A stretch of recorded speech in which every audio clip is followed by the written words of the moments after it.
Well, I'd like to introduce my boss, Deputy County Exec Matt Gibb, to do the welcome. Thank you.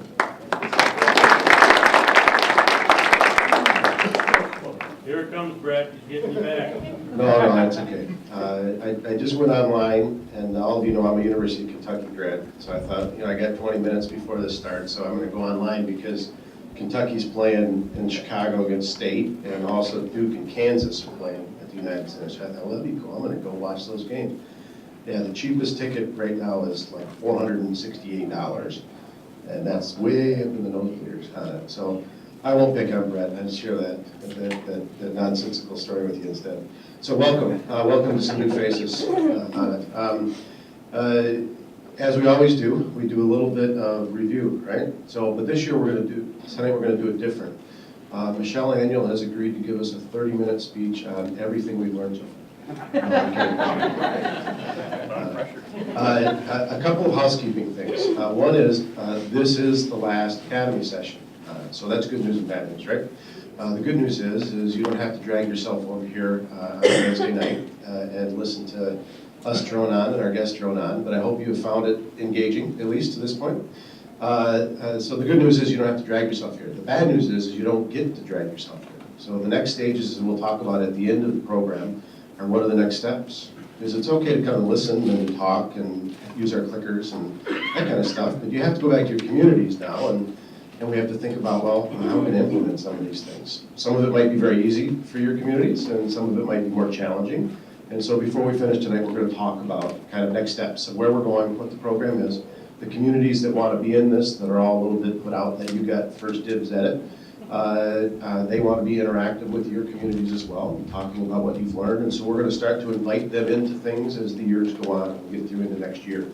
So you'll see lots of friendly faces and things going forward. So for tonight, let's start with a little bit of a review on kind of where we've been. Remember, we've seen this slide every time, haven't we? Who doesn't remember this slide? All right? You're kicked out if you don't remember this slide.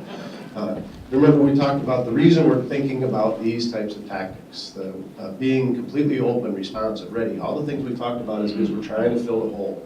The only way you can fill the hole is, remember how? Fill how? How do we fill the hole? You have to grow, right? Phil, I stumped you. Geez, I know you're only halfway through your sandwich, but that's okay. So you have to fill the hole, right? So we talked about understanding your context of the economy, where you are in your community, what it means to fill the hole, the project that's in front of you. You're getting out of your car as a planning commissioner and you're tearing open your packet so it looks like you've reviewed the material before you get to the meeting, and you sit down. That's okay, it's not ideal, that's okay, but at least you should be thinking about, what am I trying to do here? What is my role as an economic developer for my community? What am I supposed to be doing? One thing you should be thinking about is, oh, that's right, for 10 years we lost 36% of what we're worth in this community, in this county. We have to fill the hole. We've talked about your role in defining the different types of things that you can do, right? Remember, we always laughed that the Farmington folks came and they talked 100 miles an hour to try to tell us everything. But remember, we went through some things about being proactive, about involving a variety of engaged players. And so thinking about that. So as we've run through these 4 Academy sessions, I'll remind you again, it's not been about just thinking and talking. It's been about, crap, what do we got to do next? All right, so this is one of those moments as these Academy sessions kind of wind down. Remember, we talked, though, about some of the good news stories, where we're going. Again, the context of what you're doing. We talked about permits are rising. Places like in Lyon Township, their permits are going through the roof residentially. Oregon, Oxford's doing well on it. So remember, we talked about having an understanding of why you're sitting in the leadership role that you have. It is part because you put your name on a sign or an application to be on a planning commission, but it's also because you're an engaged economic developer for your community. You have to have an understanding of where you're going, where you're headed, the types of numbers that are out there so that you can make good, sound decisions. Now, all of you remember this is my favorite slide. Because remember, we talked about what is your role in the whole idea of when a project comes to town. Where does that sit in the timeline? Who remembers Al Kierluck that came? A couple of you do, right? Only my staff raised their hand. Isn't that funny? So when Al came and we had this slide up, we talked about, when a project finally gets to your dais, or gets to your office, if you're the liaison or you're the building official that's receiving that application, and remember, it takes a while before it gets there. Sometimes 18, 24 months before it even enters your door. They've been working on this project. And we talked about, well, where is your process in that and what is your importance from a perception standpoint? And remember, this is your box that's hidden behind everybody else. So again, we talked about the context of your role, your position, the importance of it. Again, the importance of you being ready and open and willing and quick and agile when you're tucked away behind traffic counts and different things.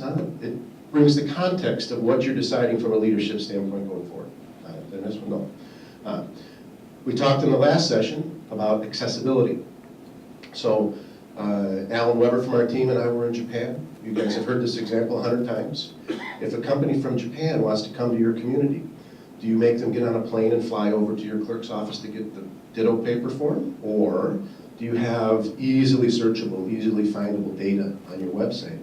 So Bloomfield Township, even though they're not part of the program, was used as an example of, here is a great example. You don't have to do this, but you need to do something that makes you completely accessible from the internet. Permitting processes online. The importance of having access. Now, every community can do it differently, but you have to have some mechanism of easy access that is easy, not just for an international corporation, but for the gentleman at the coffee shop that wants to build a garage. Remember, we talk about building a garage and building a factory are the same context of economic development, right? So if you piss off the old guy at the coffee shop, because you make it difficult for him to build his garage. I'm sorry, is piss off a swear word? Yeah, sure it is, it must be. I won't do that either. If you upset the old man at the coffee shop because you make it difficult to build the garage, he's going to complain about your community just like if you upset Dominic Mosheri that you don't let him build a nursing center. Who does more damage to you? Dominic or the old guy? They both do lots of damage to you, right? You don't need that hassle of someone out there saying, it was impossible for me to do this, those people don't know what they're doing, because that's what they say, right? So we talked about ease of process from every perspective. Permitting processes online, having it clear and transparent. Remember we talked about project tracking? We spent a lot of time on that, right? We talked about the importance of having an understanding where the project is. Now, why was that important? Who can remember why that was important? Nobody, of course. Joe remembers why that was important. We want to make sure that nothing falls through the cracks. Nothing falls through the cracks, perfect. Remember we said, what's the one great, or there's many, but what is one of the great benefits for tracking a project and being proactive of where it's at? Remember we said, if you call the developer and say, hey, Joe Schmo developer, your deadline's tomorrow, and if you don't get us our stuff by tomorrow, you're gonna miss your next meeting. Who can he blame for not making that meeting? Can't blame you. But if you don't call and you sit in your office and say, oh, those guys are gonna blow that meeting deadline, and you don't do anything, who are they gonna blame? They're gonna blame you, right? So the idea of being responsive and ready is also to give yourself a little cover on it, right? So that you don't get the complaints, that you don't have it come back to you and say, they didn't help me at all. You permeate a track record of help, right? So we talked about project tracking and how you do that. Everybody can be different on what you're doing. We also talked about business input, self-evaluation. How are you gathering the context of what your business community needs? Every community does a little bit different. When I was in Oregon, we had an economic outlook team, which was about 30 business people, diverse business people, and we met early in the morning. There was a few rules. It was not a political event. There was no money involved. We ate breakfast. Everything that was said there was confidential if it needed to be, and it was an open discussion. You can do it any way you want to do it. You can do it through a chamber, you can do it through business communities, you can do it through SCORE, you can do it through a variety of reasons. But we talked about the importance of access, surveying business, and having an understanding of all of that. So tonight's topic, management structure. We have a great speaker. He's boring. He's too tall. He's putting on a little weight lately, which upsets me a little bit. He used to play football in Italy, which is kind of cool, actually, until you actually go to Italy with the guy. And then maybe it's not so cool. And we're going to talk about management structure. All right, so you're going to hear these things. All right, so Dan Hunter, what's the first thing we ask? I did that right as you put that in your mouth. On purpose. So what do you want to ask? When do you want to open? When do you want to open, right? Every community might ask it. Pete Auger's here tonight. He may say it a little differently what they do in Auburn Hills. The first question, when do you open? So why do we ask that question? Why do we ask that question? Need the timeline, right? If they say, I want to be open on this date, then that gives you your timeline. You work backwards and say, oh boy, here's all the stuff we have to do. So what happens if they give you a timeline, you say, when do you need to open? And they say, the National says we got to be in by this date. And you look at it and say, man, the only way that we can make that is we're going to have 4 special meetings. Is that a problem? No, Lanny, you're right, it's not a problem. It's a solution, right? So if you look at it as the point of when you need to open, and you say to whoever's standing at the counter or is online from Japan or whatever it might be, oh my gosh, okay, we can do this, we can pull it off, but here's everything we're going to have to do. We'll chart it out for you, we're going to email it to you at the end of the day. If you can meet all this stuff, man, we'll figure it out. If you got a good plan and council can get it approved, here's the timeline. When you need to open, having the solution to that. So we're going to talk about that tonight. We're going to focus a lot on the pre-application meeting on it, and then we're going to talk about, as we said before, the next steps in the process. So here we're going to go to the next part, right? Which is the questions. Can we do the questions here? Oh, you got to switch it. Sorry, Pete, I gave away your first slide. Beautiful. That was my last one. Took you like 3 days to make it. Yep.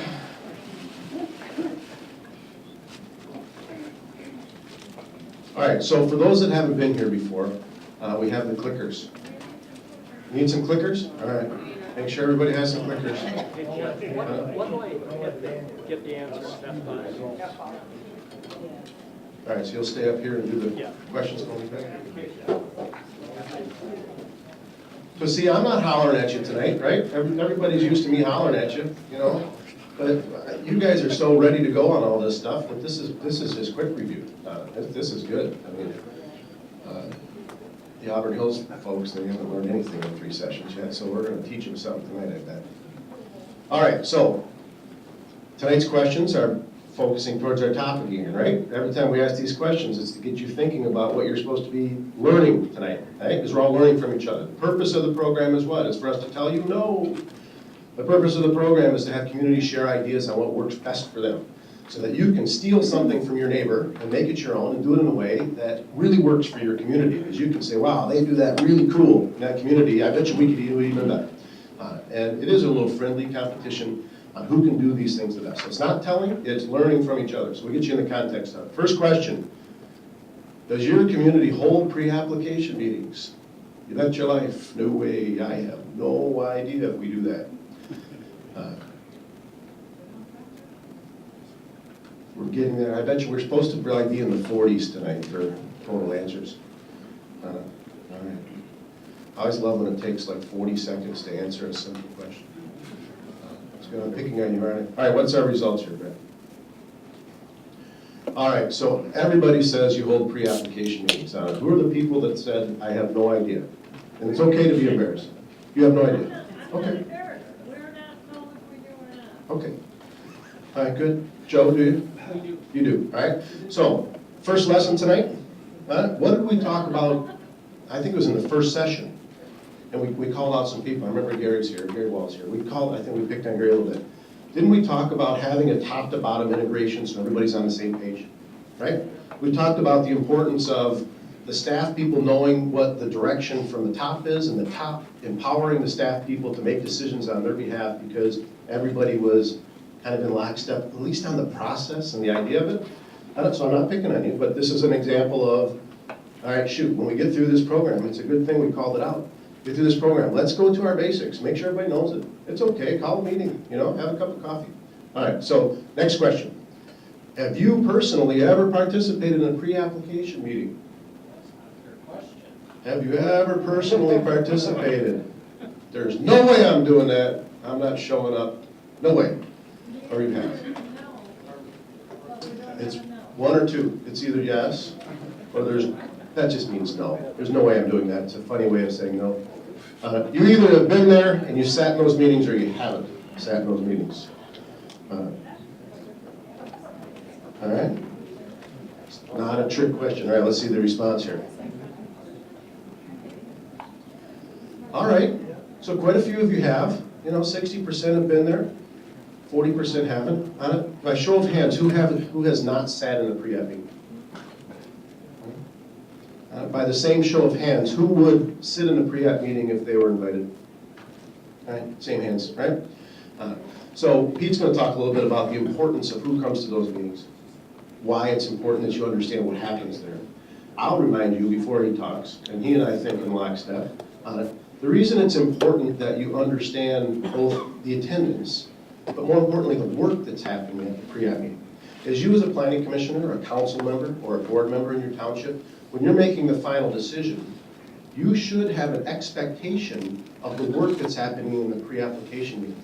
Pete's going to show a tremendous example of how that feeds through a system where the top level, we've heard it over and over from council in Auburn Hills, that they expect certain things out of their staff. They expect certain things to be conducted. They expect certain people to be at those meetings. And so you're going to hear about that tonight. So if you haven't been there, it's okay not to be there, and you don't ever have to go if you don't want to, unless you're a critical component of the meeting. And if you're a critical component of the meeting, you not only need to be there, you need to be engaged, which is what I'm sure Pete's going to talk about tonight. I don't even know what you're going to talk about. I'm just guessing, Pete. All right, next question. Oh, crap, who put it on? All right, how do you make potential investors aware that they can have a meeting? How do you even tell them that, hey, we got this cool thing, you can come in for a pre-application meeting, and we'll sit down and work with you before we even get started? You tell them in person? So somebody, when they're standing at the counter and they say, well, we don't know how to get started, you say, hey, we got pre-apps, man, you should come in. Do you tell them on the webpage?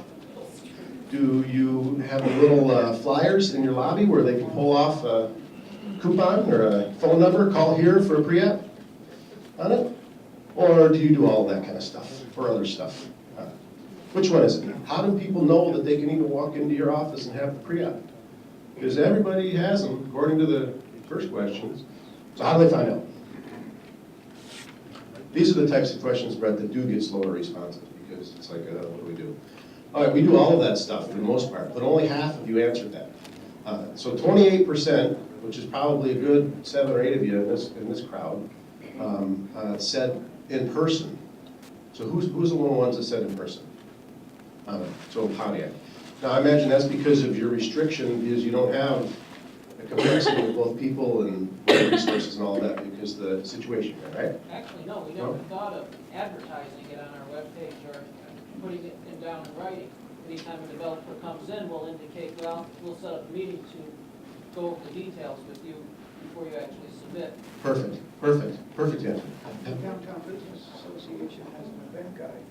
Okay. Which whoever the person is going to fill that out. Then we take that to the city. And if everything meets the criteria in the event guide, then the city opens it up for their permits. For their process. So there's a process that's in place that can be integrated. So recall, one of the things that we say almost every session is it's one thing to do these things and have success, but what's the good of it if nobody knows that, right? So what's the good of having pre-app meetings if nobody knows that you do that? So in the next stages, when we integrate and we start to implement some of these things, our staff will be working with your staff to be talking about what's the best way that you can start to tell the story. So you figured out how to do pre-apps that work for your community. How are you going to tell that story? And we're going to come out, we're going to work with you on that. All right, so the next question. What is the cost to the applicant of hosting these pre-application meetings? How much you charge them? Is it a freebie? Come in, we'll sit down with you, we don't care. It takes our time, we're not going to charge you a thing. Is it a small fee? A few $100s. Some communities charge $500 for pre-app meetings, some charge more. Or is it a small fortune? There's some communities in Michigan that if they even have pre-apps, it's based upon you have already applied, which doesn't make much sense, does it, since it's called a pre-app meeting, but you have to pay all those big escrow accounts and all that stuff. So which is it? Someone comes in, they say, hey, I got a cool project, I want to open a Thai restaurant in a historic building, and you look at them like, oh, this is going to be a tough one, we better have a pre-app meeting. And they say, what's a pre-app meeting? I didn't read that on your website or see the flyer. Well, you've just done the in-person, right? So now they say, yeah, we want to do that. What do you charge? Freebies. Some people charge though. All right, it's okay to charge, right? Is it? You have to decide that from a community standpoint. The communities that don't charge for pre-application meetings, I will tell you that if you're in a competitive environment, if you have somebody that's looking at 2 or 3 different communities, and you have a community that says, you can come into our community, we're not going to charge you anything until you figure out how to apply, and we get you kind of refined and directed. And then you go to the next community and it says, man, we'd love to have you here. We have these pre-app meetings, they're great. Give us $500 and we're gonna get one set up. You can decide for yourself where they're gonna go first. They're gonna go where it's free, right? So one of the things about a fee and charging for this is you're trying to be open and welcome. Some of you might recall, as I said it in some of the pre-work when we explained what the program was. A lot of consultant-based communities get nervous about saying, oh, we're having free pre-app meetings. Man, this is no good for me. Because I have payroll to make at my planning firm or my engineering firm. How am I gonna do this? When we did this example in Orion, when I was supervisor, Orchard Hills and Climate, which is the engineering firm out there, at first said, man, we can't do it. There's no way we can do this because you're having pre-app meetings every Wednesday from 2 o'clock in the afternoon until the planning commission meetings start at night. We can't do this. There's no way we can do this. I said, well, then you're fired. I don't care. Well, we've been your engineer for like 30 years. I said, you're fired. If you can't do it for free, you're fired. At the end of that year, I said, well, how did it work out, guys? They said, we made more money than we ever did at the old one. Because they did all of their work at the pre-app meetings. So when it got time to write the review letters, they were still billing the $1,500 engineering review fee, because we didn't ever change that. We just made it so that you didn't have to pay it up front. We waited until after the pre-app meetings. We made it so you could pay it in stages if you wanted to pay it in stages. But most people by that time are so excited we worked with them, they didn't write checks, man. You get people excited to be in your community, they write checks, it's great. And OHM at the end of the year said, you attracted more volume of projects because you opened the door, you welcomed them in, you made everybody sit there, even the curmudgeon fire chief sat at the table and finally had to pass an opinion. Well, the hydrant's gotta go over here. That was enough for me. I almost threw up with excitement. So you got everybody working. So when they got the time to write the review letter, it's the same darn $1,500, but guess where they did all their work? Collaboratively, over the table with everybody there. So it made the work easier. So they went back and they did spend an hour writing the review letter instead of 6 hours reviewing something they had no idea why they did it this way or that way because the applicant's not there to tell them, which always results in what? You gotta have another review because they say all these 18 things are wrong.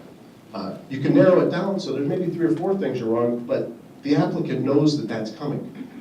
So these are things I'm sure that Pete's going to talk about today. Next question. Does your ordinance allow some actions to be handled by administrative approval? Does everybody know what that means? That means council and board doesn't get a piece of it. That means somebody in your staff or your supervisor or your engineer, you've granted some authority to a staff person to just administratively get it done. In Orion, we changed the way we did things so that if you needed to modify an existing industrial space by 20% or less, it was all done in-house. We didn't sniff the planning commission or council or board or anything else. It's all done in-house. So what did you do? Everybody answered, yeah, let's see what the results are. You do administrative approvals. Look at that. All of you would say that in some way that you allow administrative approvals.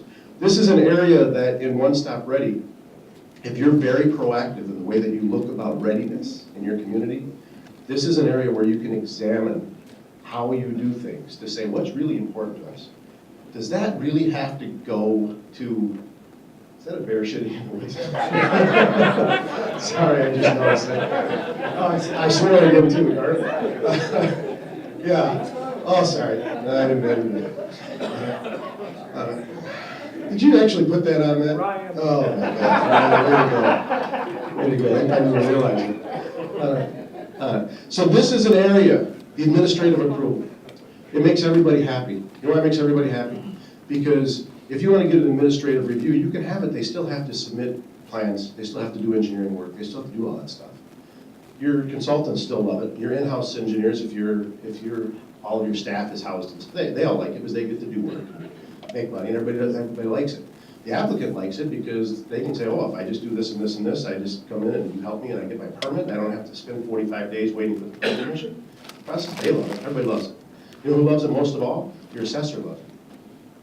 Because very quickly they get to reassess the property. And you make more money in your taxes. Isn't that the ultimate goal? What did we say the very first slide? Lanny, what was the very first slide I show every darn session? I'm sorry. What's the very first slide we look at every darn session? The hole, right? Yeah. Fill the hole. What fills the hole? Somebody building something. All right? Is the hole going to get filled by natural progression of CPI or 5%, whatever that rule is that we have in Hidley and Prop A and all that stuff? No, it's going to take us like 30 years to get back to 2003 if we wait for CPI capture. It was negative for 2 years ago.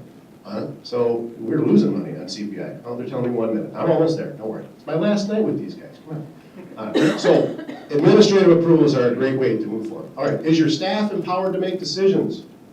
Now, I want you to take this one seriously.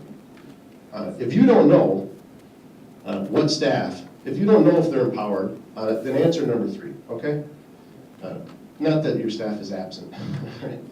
I don't know if they're empowered to make decisions. And if you don't know what empowered to make decisions is, pretend for a minute that someone walks in and they're trying to build a garage on their house. Can your staff say, all right, listen, put your electrical boxes here, here, and here, and get the thing turned in. Here's a desk over here on the side, and I'm gonna get you your permit while you're waiting.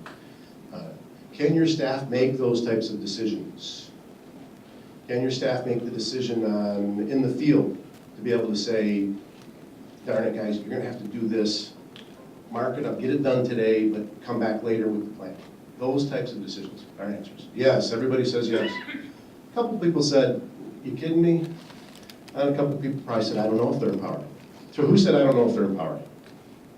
All right, these are the lessons. Now, a lot of you on this side of the room, you don't know if they're empowered either. You really don't.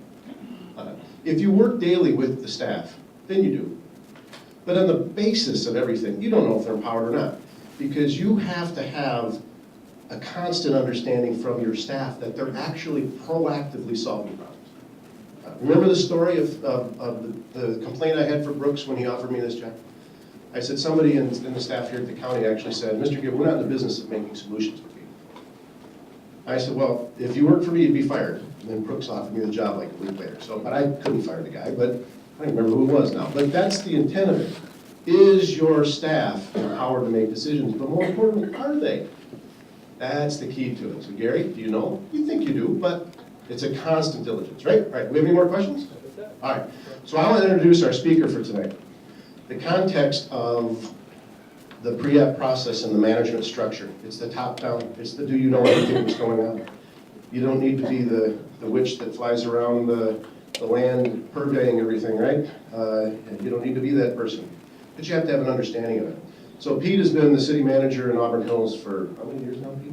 7 years? Something like that. Auburn Hills is, as we all know, a very aggressive community. They do things very uniquely. We have a project, the Showcase Cinemas on I-75. It's an excellent example. I don't know if you're going to use that one or not, but it's an excellent example. Oh.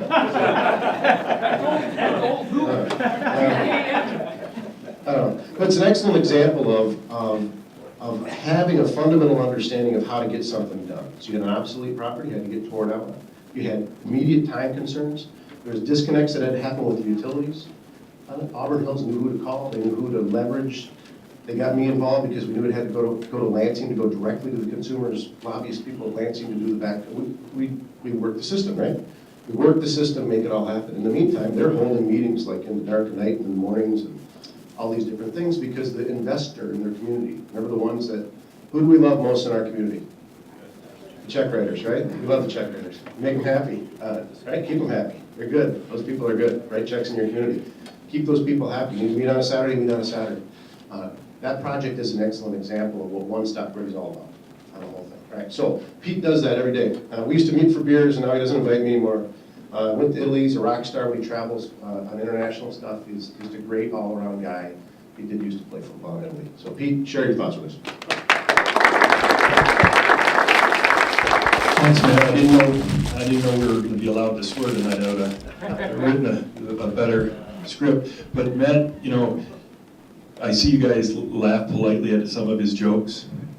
We were in Italy, and I got to see the Toastmaster at work, because he didn't know he was supposed to give a toast. And they asked him as deputy county executive to give a toast. So what does Matt do? He gets up and he says, "When in Rome, do as the Romanians do." I also had a, just since he already told you what I was going to say today, Matt also, he's an excellent hunter. I didn't know if, you know, you guys have been coming every Wednesday to learn from Matt. I don't know if he shared any of his hunting expertise, But he told me how he used to catch polar bears. And I never knew this, that he's a polar bear hunter. He says, it's easy. He says, you have to dig a hole, and you have to make sure it's 8 feet deep, okay?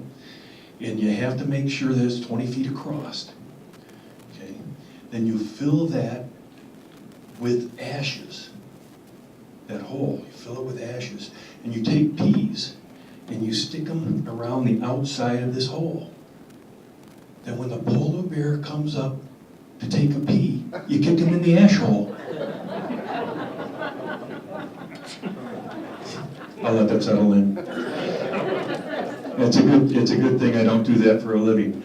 All right, here's one thing that Matt mentioned was, when do you want to be in? That's one of our first questions that get asked from anyone who wants to. I don't care if you're putting an addition on your house, or you're going to try to put up a deck, or if you want to open up a mom and pop store, or if you want to open up GKN, North American headquarters on an old showcase site. When do you want to be in? And it's very important. It seems simple, but the thing our staff understands is if you ask that question, not everyone's in a hurry. Some people don't want to be in right away. So what have you just done for your staff? You've given them leeway to say, okay, we can schedule this one, because we've always got stuff that we want to be in a hurry to get in. But if you never ask that question, just think about your staff, what's going on with them, because if you tell everybody, we can get you in 35 days, which is our average now, it's 35 days. I used to give this talk, and it was 45 days until staff heard me give it one time. They said, Pete, you're giving out the wrong information, it's 35. Our quickest is 27. We've done that twice. But not everyone needs that. But if you treat everyone with that speed, you're going to overburden your staff, and they'll tell you that I still overburden them. But you have to know the answer. When do you want to be in? Then you can walk it back. We don't have to get into all the details on how we do that. And Lori or Noel from my staff made these, so I'll see what's going on here. Rolling out the red carpet. I'll tell you a short story, and this is going to be interactive, so if you have a question, please ask, because we'll go off course to get what you need and the answers you need. Roll out the carpet. Short story. A company that I won't name called me on a Monday, said, Pete, we want to be, we're looking at Auburn Hills, and we're looking at 3 other cities. One of them out of state, another one in state. And we want to move pretty quick on it. Can you come down to my office and talk to me? I said, sure, what's the project? Well, we can't tell you. Can you just come down to my office? It gives me a lot to deal with. Okay, so that Thursday, I show up in their office with 14 of my staff. They said, geez, what'd you bring so many people for? I said, I don't know what the project is. And I want the people at the table that can give you the answer. Well, we had about an hour-and-a-half meeting in their office, and I drove from that location back to my office, which was about 15 minutes, and got a phone call, we're coming to Auburn Hills. The speed alone and having the right people at the table. Why in the heck did you bring your chief of police? Well, I didn't know what your project was. Do you have security issues? What's the lighting going to be around there? I mean, planning commission people and planners can answer some of those questions, but you'd be surprised when somebody's looking through a different windshield, what they bring to the concept of the table. Now, the other thing we do when we roll out the red carpet is we tell, when somebody comes and wants to do a project and we want to set up a meeting, we hope that we get them before they even draw the building. We meet with them as soon as possible with their engineers and architects. We don't have anything against engineers or architects, but we want to be at the very beginning because we might know something about that site. We might know something about the zoning, something about what the city council or the planning commission will approve or will not approve because of their experience in the community. So before you spend a lot of money, we tell people, let's sit down at the table and draw it. Now, a lot of times that's not how it happens because developers don't trust us. Okay? We've been doing this for a while, and so we still get developers that, you say it, but what is this radical hospitality? Steve Cohn, our director of community development, coined the phrase radical hospitality, and we beat that in everyone's head. That we want to wow people. Doesn't matter what project you're coming in, you're going to be wowed. The one GKN project, this developer, this is his first project north of number 6. Everyone knows where number 6 is, right? Nobody. Novi.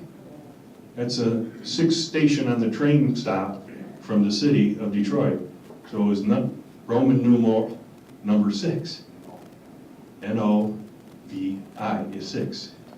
So that's how Novi got its name, if you didn't know that. This is their first project north of Novi. They said, man, we're going to build some more out this way. This is good. This is easy. So roll out the red carpet, make them welcome.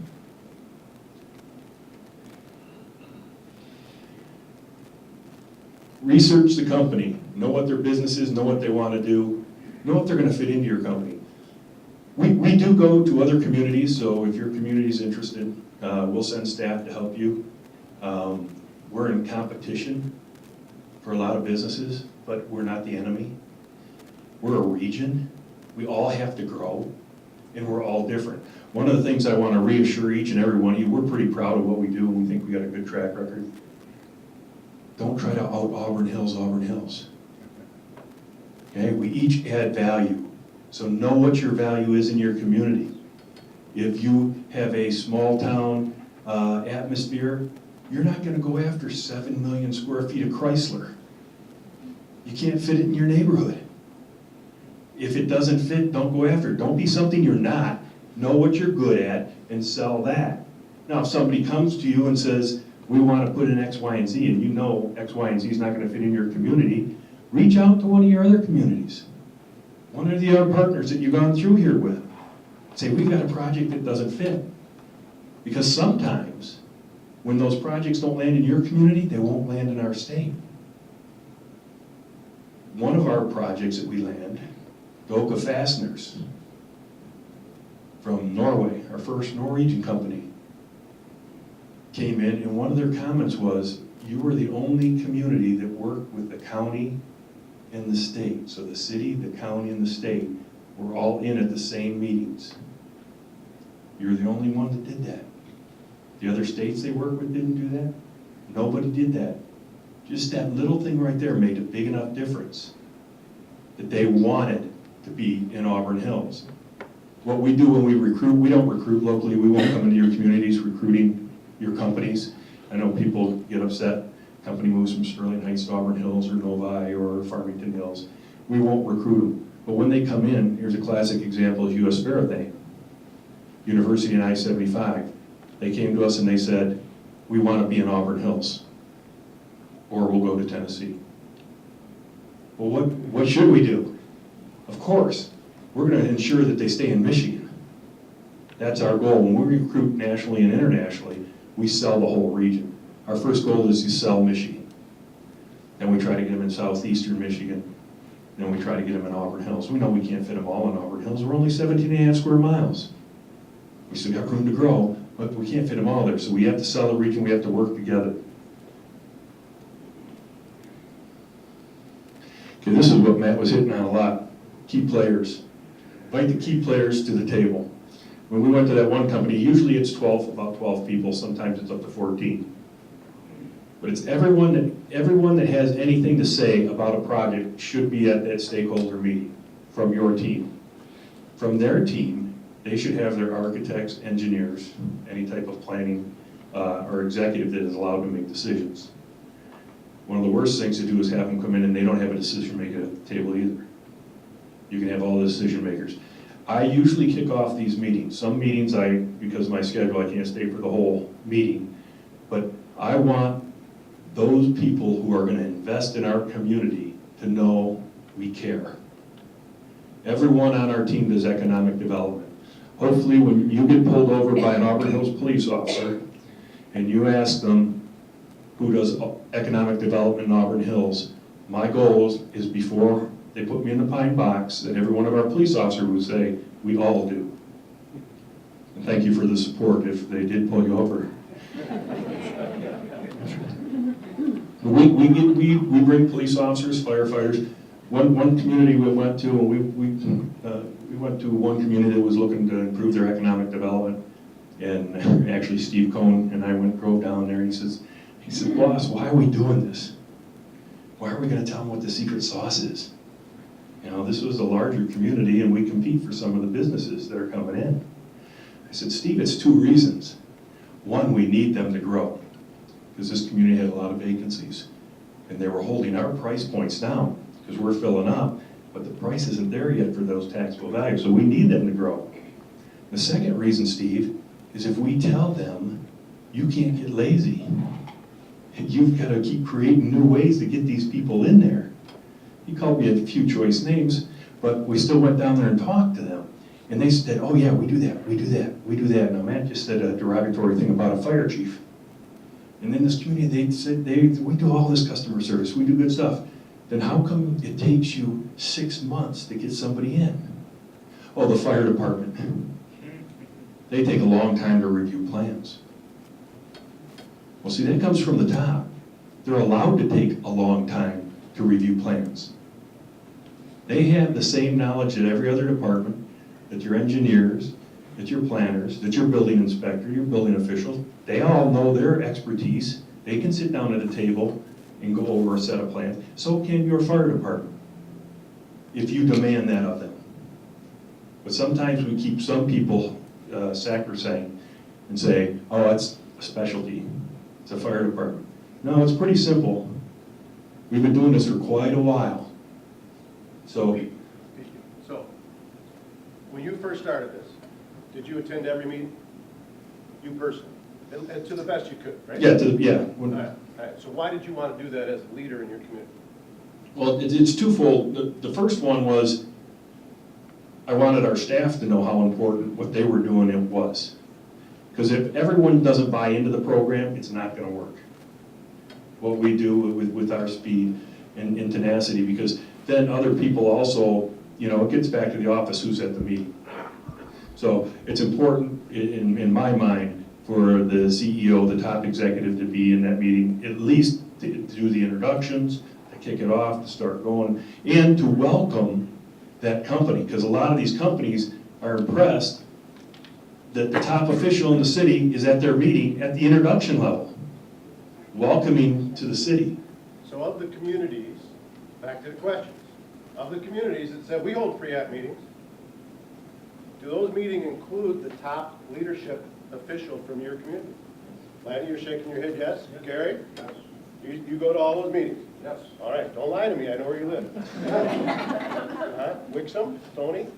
As much as possible. As much as possible, right? All right, Joe, I know you're hosting some meetings. Either you or the mayor. Or the one mayor, the other. the mayor can do it, Joe, you're all that's left in the village, I bet. So, yeah, small and mighty out there, and I can do it. I love it. Jack in the township, Yes.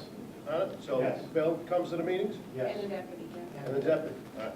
So, I reiterate one thing that Pete's saying, is, do they just attend, or do they set a tone of expectation of what's supposed to happen in that meeting? Gary, do you set a tone of what you expect to happen in that meeting? Ahead of time. Ahead of time? Yes. All right. All right. So it's both the receiving and the leadership expectation, right? I'm going to interrupt you a couple times. I hope so. Yes, Good question. I want to interrupt you, Matt. Oh, God. What can I say? When you're talking about leadership attending the meeting, we have 7 council persons. Are you talking about the council person for that district as well? Pete, you answer that. No. Okay. And now with some of the questions that Matt rolled out early, sometimes it's not your role. Okay. But what I like what Matt said is, do you know? Have you asked the right questions of your staff and your team? Because sometimes your staff or your team needs to know. And sometimes, you know what, as professionals, I've got a lot of great professionals on our staff. Sometimes we forget to tell. And usually, I've got Henry Knight sitting over here from our council, and usually that's when he's hitting me upside the head, is communicate. But we take it for granted what we're doing every day, and we're talking to people. But sometimes we don't tell our elected officials. Sometimes we don't tell our planning commission, and we should. We have to continue to, it's like a relationship. Communication matters. So elected officials, I wouldn't bring to a meeting unless it's a strong mayor city, where he's the CEO or she's the CEO of the community. But your top administrative person, I would say yes, if you believe in it. Now, if you're a community that doesn't do that, and nobody in here is, because obviously you're in the one-stop ready program, I'm preaching to the choir, you have to be engaged, you have to be enthused about what you're doing. If you're just gonna go through the motion and say, welcome, what do you want? Yes, we want you here. You know, that's not gonna sell anybody on your community.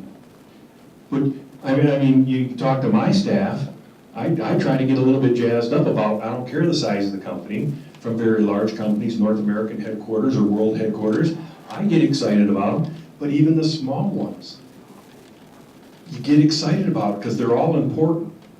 So that, I hope that answers the question, number one with the political one. You said, with the city manager, you would not, but with a strong mayoral type of government, you would. Is that correct? No, yeah, we have a council manager, former governor in Auburn Hills, and I'm the city manager, so I go as a CEO. Pontiac has a strong mayor, so the strong mayor would be the CEO to be in the room to welcome them. So. And I will say that, you know, part of your ability to be engaged with the knowledge of what's happening in your community is not for you to be the school model, but to be engaged. Meaning, if you don't know what a pre-app meeting is, the people that run it, Joe and the mayor that are running it, I'm not saying this so the whole council comes to the pre-app meeting. I'm saying if you really want to engage yourself, there shouldn't be an objection for you to say, can I just sit in so I can see what happens, so I can learn about what happens. Now, I will caution you. We even let, we let one of Matt's staff come to ours, so that's how risky we are. Yeah, we had- I was just gonna say, you're brave. They charged us a fee for some reason. But, you know, and to the leaders in the room, you know, the leaders in the room, you should be encouraging your boards as these things are moving forward in a direction to either communicate, or if somebody has a particular interest, maybe they brought the lead into your community, you should be encouraging them to say, hey, you should come check out what we're doing in these meetings. But, you know, but do me a favor, don't scare them off by asking 500 questions about will you write me a campaign check or something. You know, so you have to be sensible about it, that's all. So don't think that you were excluded, but you have to be sensible about your engagement. If you have a company sitting there and 6 council people show up, it looks like a muck of a room, just does. What I was reading is simply because we're going through a project that you know of. The company was referred to one site, the council person was adamantly, as well as his residents, against it. In the end, I suggested another place, and before we even knew it, now they're coming to the other place that was not available to them. So remember what Pete said. You're probably going to say the same thing. The pre-app meeting is intended to solve that dispute before it gets into an expensive application public process. That Your is my project, point. they didn't have the sense and the thing, they didn't know it was available. Those situations are designed in your community, when you've got one half of your community is going to hate you and the other half thinks it should be somewhere else, you solve that in the pre-app meeting. You don't solve that at the city council meeting. Well, and I'll go one step beyond that. One thing that the city of Auburn Hills has always done is we've trained all our planning commissioners. I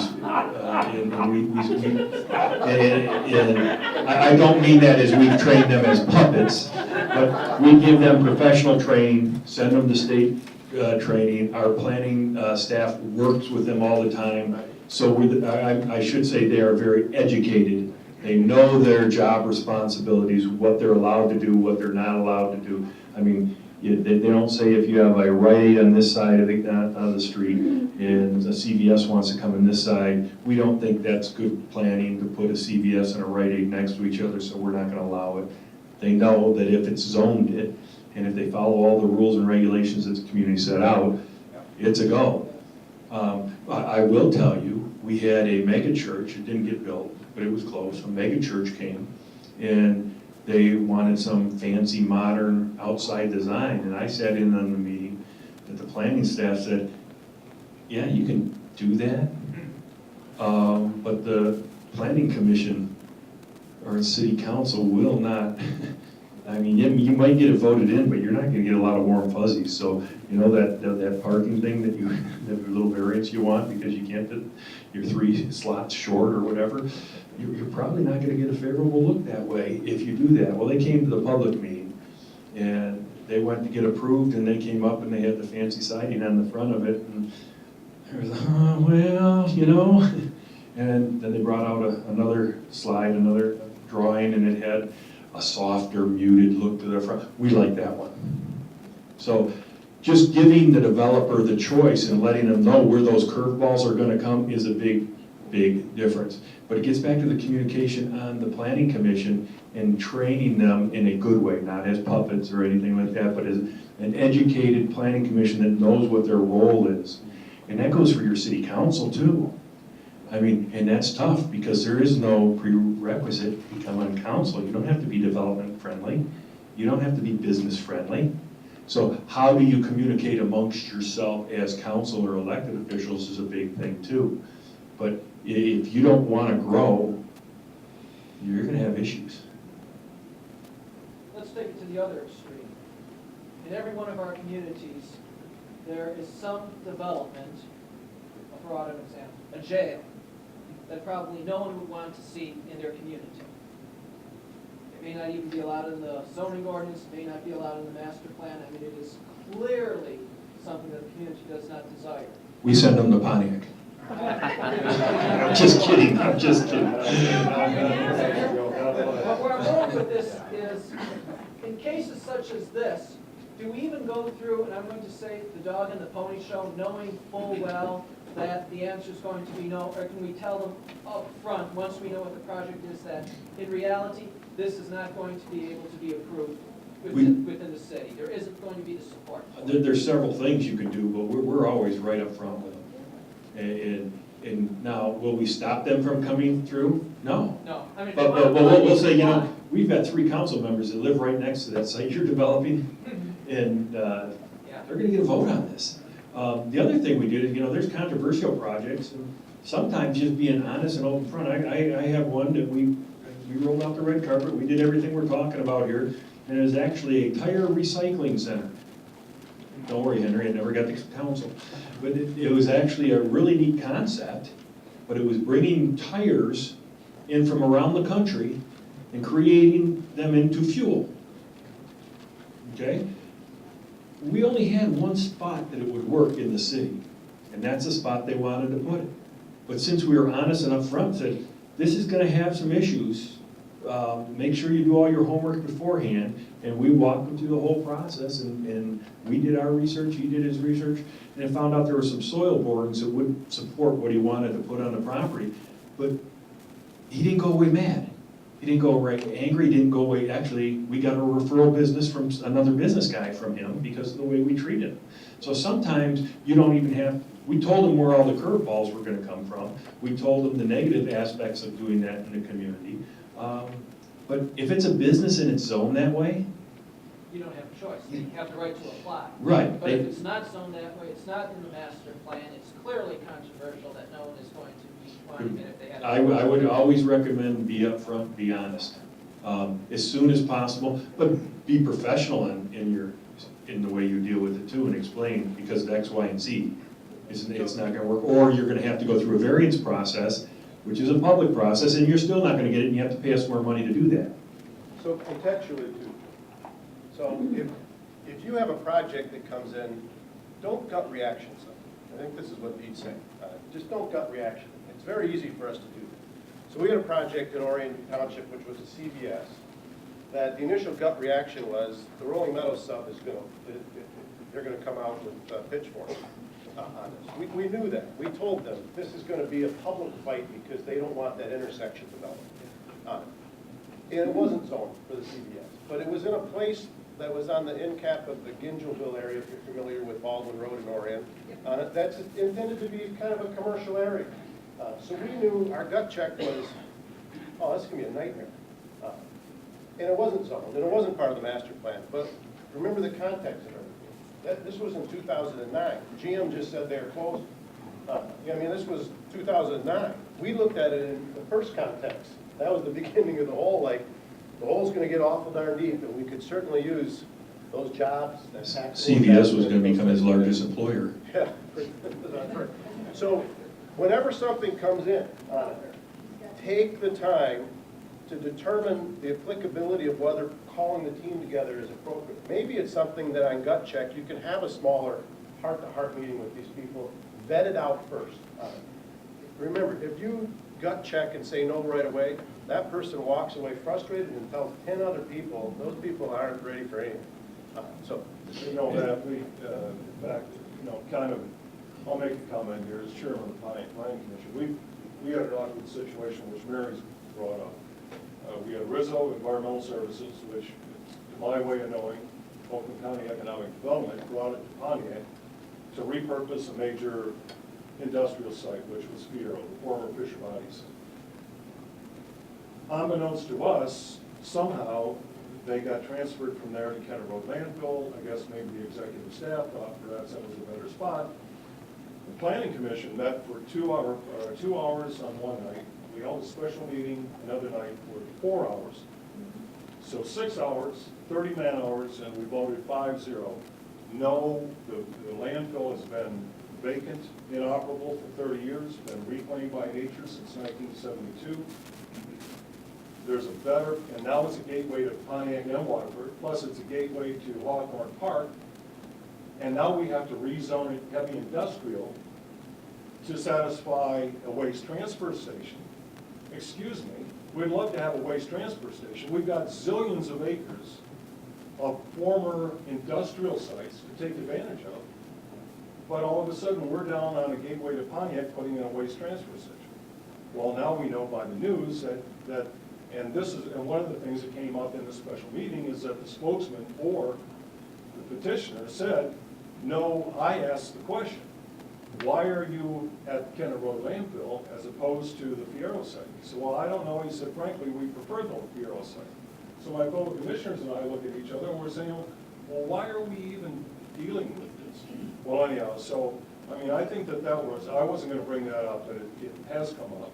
And I think that we have to, Pontiac is, one of the things that I say, and I'll close on this, every meeting I say, as we try to reset the compass north, and that means socially, culturally, and economically, we can't come into these meetings and be broadsided or blindsided, and we have to be on the same page. So, I mean, excuse me, I'm a little animated with this, but I feel pretty passionate. I love you for it, don't worry about it. And actually, Let's talk about, I know you say the project determines who you bring to your meetings, but you guys have it's just a regular project coming in the door. Who are the players that you most regularly have at your meetings so that they can get here? Who comes? Who do you insist is there? I know the police chief sometimes, but. No, the police are always there. The police are there. If it's not the chief, it's the deputy director. The fire department's always there. From planning's usually there. The assessors normally there. The building inspector's usually there. Someone from my office is there. Our engineers are there.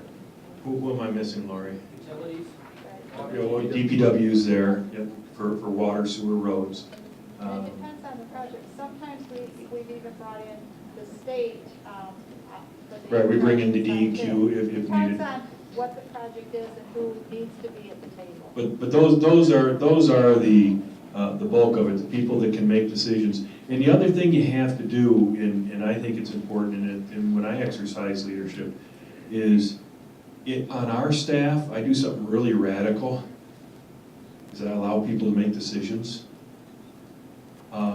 If I had to make every decision, what do I need them for?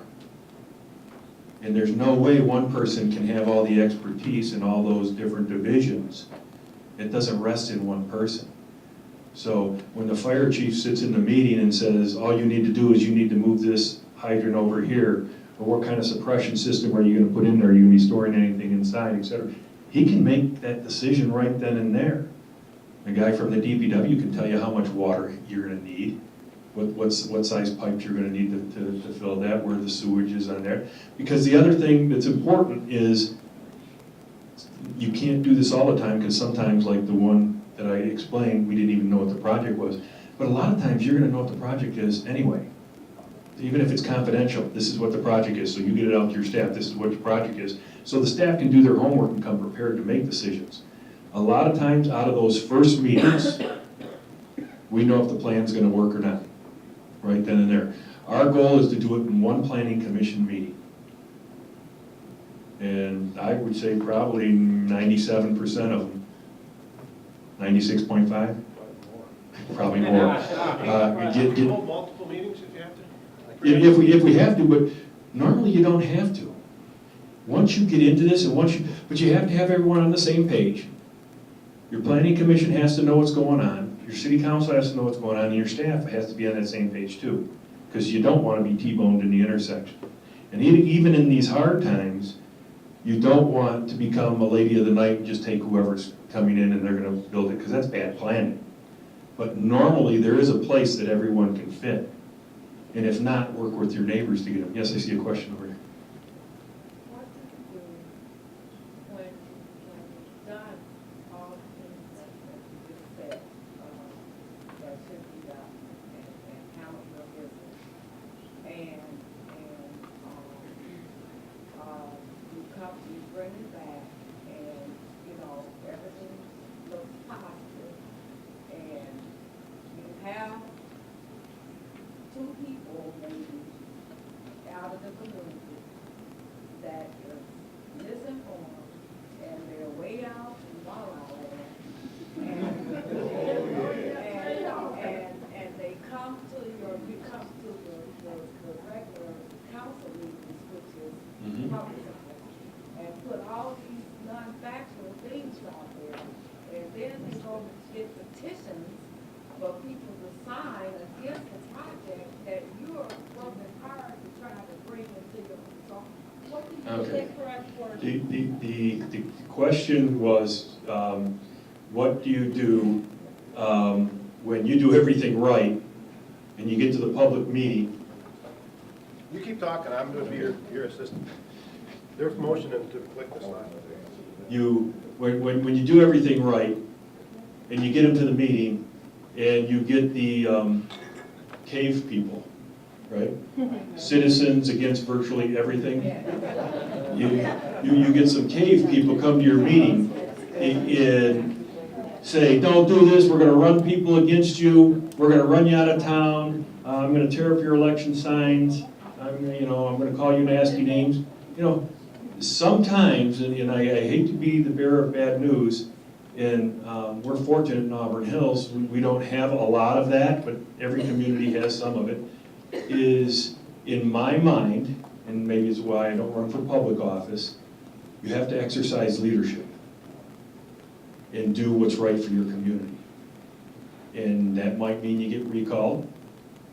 That might mean your name is smeared with non-factual information. But when you run for public office, again, it's in my mind that you're running for public good. So you make the best decision that you can with the information you have available at the time. Nobody has all the information available to make decisions. You all have a limited amount of information, and you try to get the most information you can so you can make those decisions. But that's when you exercise leadership. Understand, and there's a public process, and you inform people what's going on. Here's one of the things, and this is why Lori saying, flick it. Everyone knows what a 300-foot letter is? 300-foot letter is required by state law when you're going to do something, and you got to notify everyone within 300 feet of this project. You put a sign on the property saying you got this project coming to the planning commission. We do 1,000-foot letters. We go beyond what we're required. This letter here you see on is an example of one. Actually, this is a project that's coming in for senior housing. But we actually have it formatted, but we make the developer put it on their letterhead with their phone number. And you'd be surprised how many calls do not come in. The developer usually gets calls, and they get to explain what they want to do and why. But we don't get them coming to our meetings or our planning commission meetings, because normally, you know, eight out of 10 times, they're gonna get their question answered. Or guess what, the developer says, you know what, I wanna put more arborvitae or more pines on this side. I understand what the neighbor wants, and they'd like a berm so they don't see it, or they don't like where the trash thing is, and we think we can put it on the other. The developer will work with people one-on-one like that. So this is something I would recommend everyone do, is have the developer send it out on their letterhead that we're doing this, and I'm sure we can make it available, our formatted letter, for everybody to tailor to your own needs. But that also frees up time, your staff time. They're not responding to all this stuff, the developer is. So those are a couple of things, yes, John? Who pays for postage? They do. Okay. We give Gotta them ask. stickers. Yeah, we print out the address labels, so I guess we eat that cost. But no, it's their development, and actually, they love to do it, once they know what you're doing. Yes, Post on your website? is that letter posted on the website? I don't think so. No. No, we give them a copy though, and help them format it. Actually, Steve will look it over. We proofread it. We handhold. We do. But that goes back to one of the other slides that was up there. One of our goals, we are not there to stop somebody from doing what they want. We're there to help them do what they want. And they might be wanting to do it in the wrong area of your town. Well, they need to be told that. They need to be, you know, okay, where else can we do this? So we're there. Trying to catch up with where you're at. Okay, I don't know where I'm at. But You're close enough. but what we do though, is we try to make sure we try to understand what they want to do, ensure that they can do it. I was going, and I drove to Lansing with a developer, we were going up to there to testify. He was griping and complaining and whining. It took him 18 months to get planning commission approval on a project. And this wasn't a complex project he was explaining. When I explained to him that we do it in 35 days, you know what his answer was? Okay, 18 months, 35 days. He said, that's 17 months of profit I missed out on. So you put your mind in the developer or who's coming into your community. That's the bottom line. So our goal is the same thing with building inspections and things like that. We don't cut any corners. We don't cheapen any product that comes into the city. We don't put anybody at risk. But our goal is to get them in. Our goal is not to get re-inspections. That $45 re-inspection fee doesn't pay anyone on my staff salary. But you know what? When they're paying taxes, when they get their occupancy, that pays the bills. And everyone on our staff understands that. Once it's approved, we try to get them in as quick as we can. A lot of times what we find out through these projects is the development world, we're waiting on them. We're waiting on the private sector. Now, isn't that a turnaround?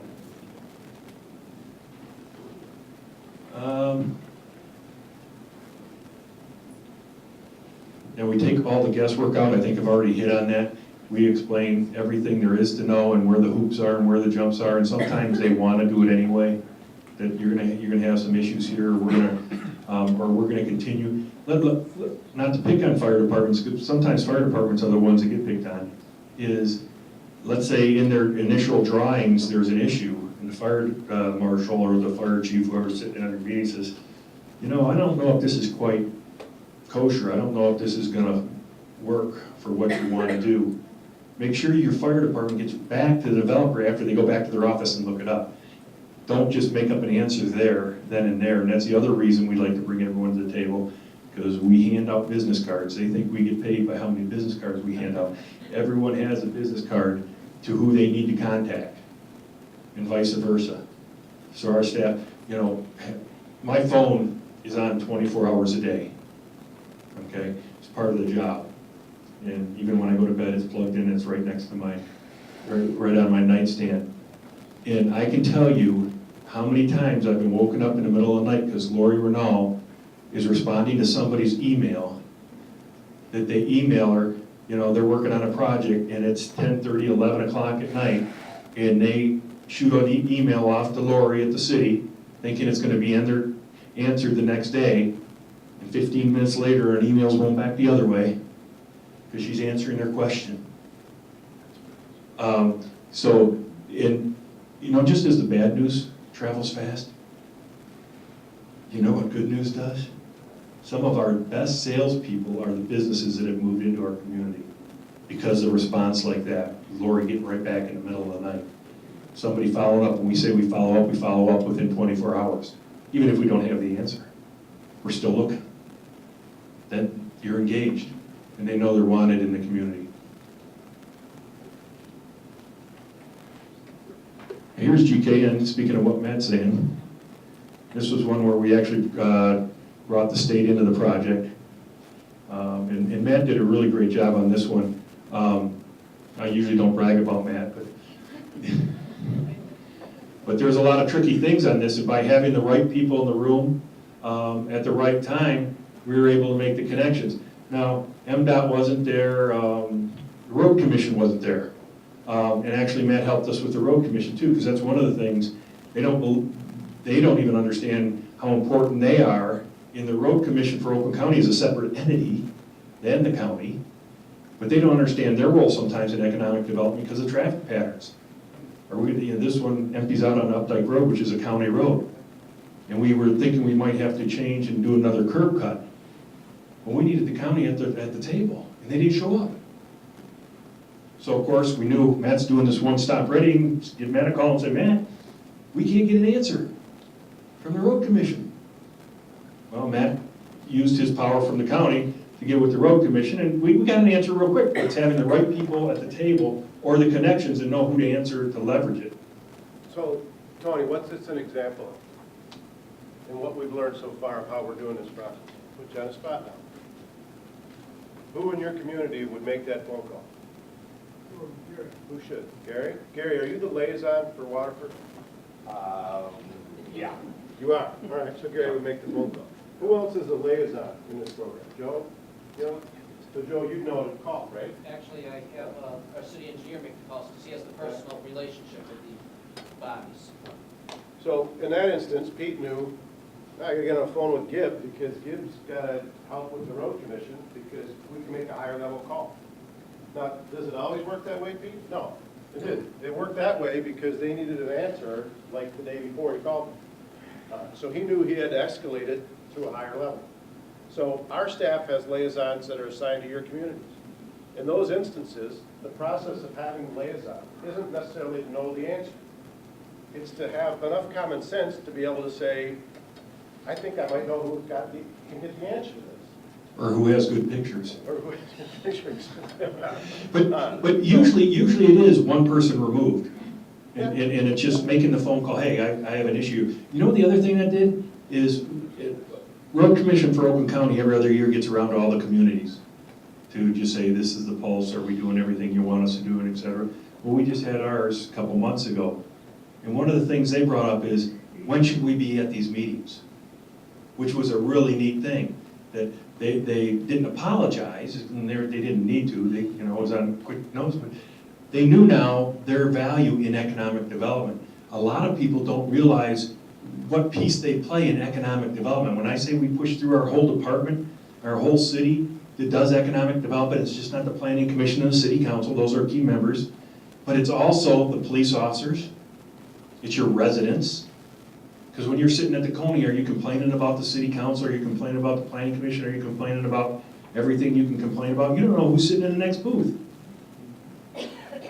They might be on their way back out of town and they stop at the Coney Island and there your police officers are, or they're your DPW and they're complaining, or are they talking good? Are they selling your community? So everyone should know what their role in building your community. And it's not rocket science. I think we're at the end here, we cut red tape anywhere we can. And that means we do be that liaison when we're going to the DEQ, the state, the MEDC, anything like that. We cut tape anywhere we can. There's a book out there called, what is it called? Raving Fans. It's actually done by Ken Blanchard. Anyone ever read 1 Minute Manager? That was his famous book years and years ago. It's just a real short read. It's a little longer read than 1 Minute Manager, but it's called Raving Fans. I became a real big fan of this, and the whole concept of the book is, if you stand here and tell your story, and you should, my staff cringes every time they hear tell your story, because we really want to tell our story. But you stand here and you tell the story, that's great. I might be able to affect everyone here in this room. But if you all leave here tonight and you tell our story, how much more of an impact is it? If you've got other people waving your flag, telling your story, telling good things about our community, about our region, about our county, if we're all telling the right story, then we all can grow together. And you'd be surprised how many people, how many companies that come to Auburn Hills that tell our story, that we get other residual business from. Because they say, no, this is the real deal. If they tell you 35 days, they really do 35 days. So that's the, I think this is the last slide. Oh, yeah, get rid of that. Get rid of that. So I don't know how we're doing on time, but I'd be happy to answer any questions.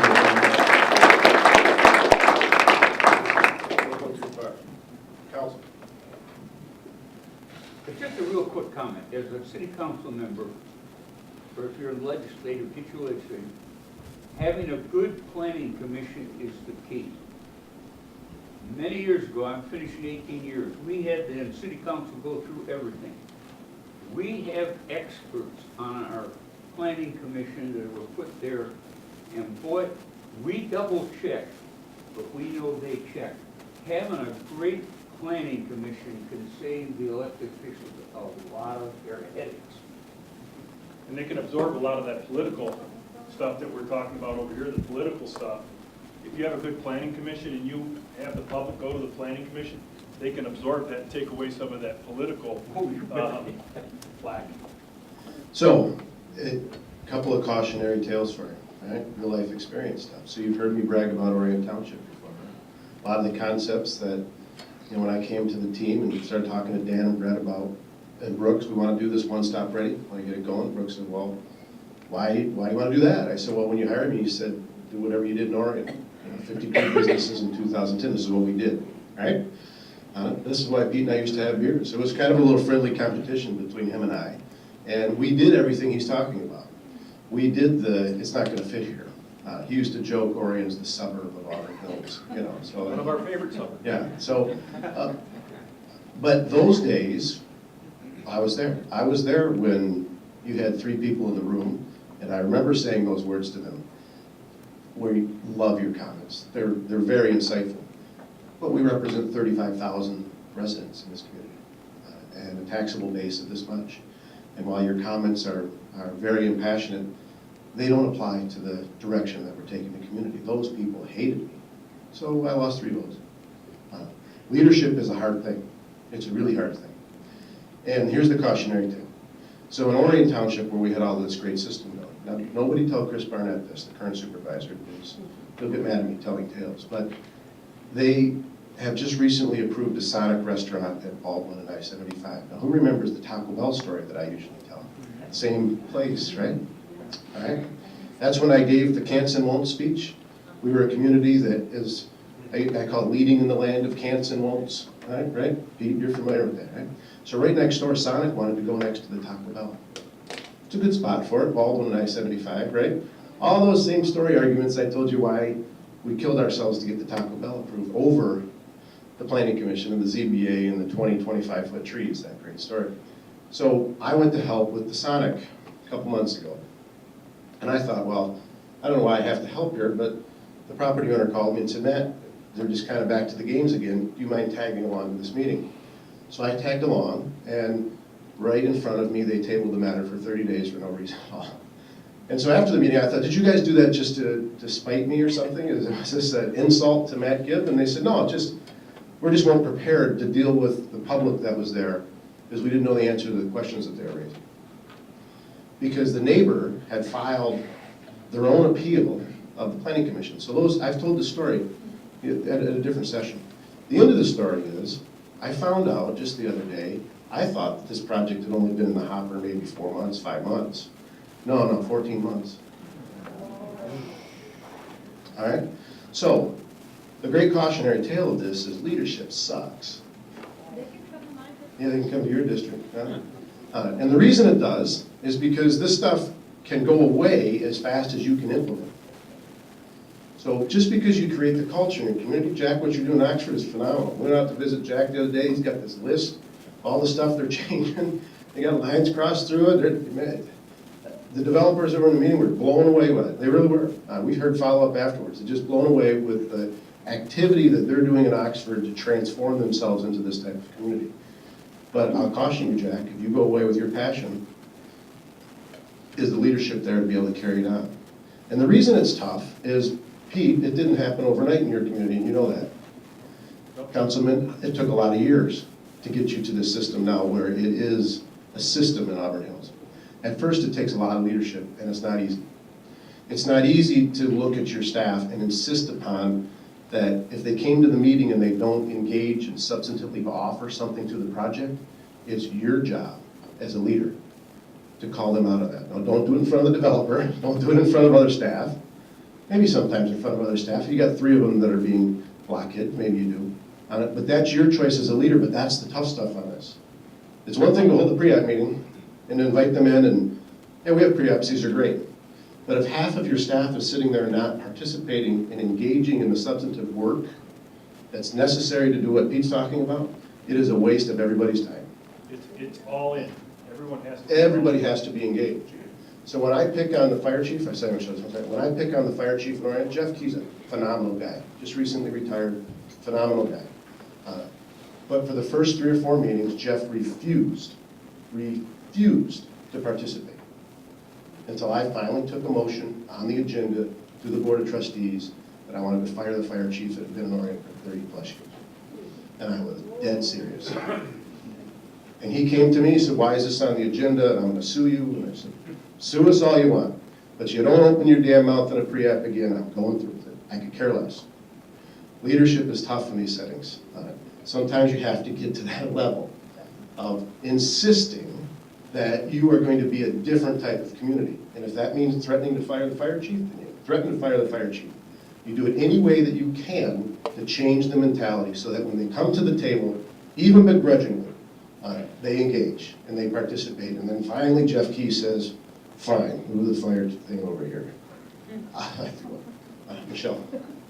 So Pete, who sets up your pre-app meetings? Can you kind of explain your process for all of that? Wow, no. Well, I'd like to say that everything goes through Steve Cohn, who is the director of that department. And when in his department is community development, planning, building inspection, things like that. But since we all do economic development, it could start anywhere. So it depends on who gets the call. It depends who gets that initial call, but everyone knows the system and will get to somebody over, whether it be Sean Keenan or Elizabeth or Lori who's here. It might be my assistant city manager, Tom Tangi, who's also our real estate guy, who's got some property. And we go out and we also reach out to the developer world, in the real estate world, and people, and I'm sorry if I offend anyone in here that's in the real estate world, but they've been so beat up by communities over the years, they don't bring stuff to you. And it's been a real battle to get them to say, we're on your team and we don't take a commission. Because they think we're in it for something, we're gonna get a commission. So it could be anyone on our staff that gets that call, that has that contact, and we try to push them all to the community development department, and then they set it up. Sometimes when it's not, when, like, let's say I brought a developer to the table, or if somebody else brings it to the table, at that first meeting, there's a handoff, and sometimes that's when I leave the meeting. Even if I don't have to leave the meeting, I leave the meeting to make sure that they see, you're gonna be dealing with Steve, he's the liaison in this project. So they see that physical handoff, that I've gotta go, but you're in good hands, and he's gonna make the decision. Boom, and it all gets to the right place where it needs to go. But sometimes that's just leadership and how you stage things to get them to work. We're talking a lot about pre-app. How about on the other end, with post-project? Do you do any kind of follow-up? Either a survey or word of mouth, or have you thought about it? Just We're to next, it's more word of mouth than anything. And the funny thing is, we don't have to. We should, we really should. But, and Mr. Knight can tell you afterwards, if you want to talk to him, of, you know, it's almost embarrassing when these companies come to get approval at the city council meeting, because they start saying things like they want to marry Lori or something. They just start gushing over our staff and how great this community is, and we can't believe how good your team works together, and everything we've read or heard is just awesome, and you should give them raises. And I mean, you get people just fawning over our staff at the council meeting. So that's our true, and I'm not, you don't know, they don't really want to marry Lori. No, I think that more so is when you get a company like Magna that loves Auburn Hills and has now 5 businesses. They started with 1, and that was one of the ones where we went all down and sat at the table. They now have 5 businesses in Auburn Hills. So that's what tells the story right there. We you know, it's funny because Magna, the company she's talking about, is a worldwide corporation, one of the largest tier 1s in the world.